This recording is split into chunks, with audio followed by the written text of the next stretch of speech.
Hi friends, तर आज आम्हाला जायचं आहे परभणीला, ते पण हॉस्पिटलला.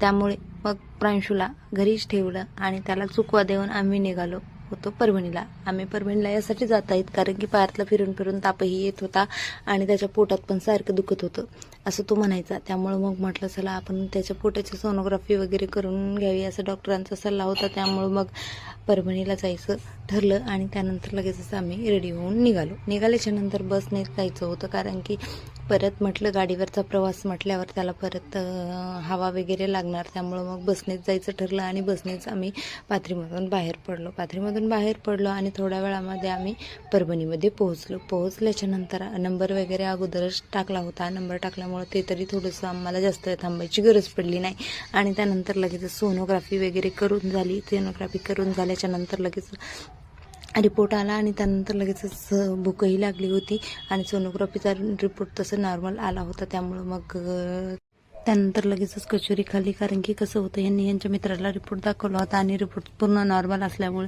मग नाश्ता वगैरे करून घेतला. नाश्ता करून झाल्याच्या नंतर लगेचच ते रिपोर्ट दाखवण्यासाठी आम्हाला हॉस्पिटलला जायचं होतं. त्यामुळं मग हॉस्पिटलकडे निघालो. तिकडे गेल्याच्या नंतर डॉक्टरांचं हे असं म्हणणं होतं सर्व काही व्यवस्थित आहे आणि त्यांनी ब्लड वाढीचं एक टॉनिक वगैरे दिलं आणि त्यानंतर लगेचच आम्ही घराकडे यायला निघालो. घराकडे यायच्या अगोदर मामालाही तब्येत बरी नसल्यामुळे तिकडेही त्यांना भेटायला जायचं होतं.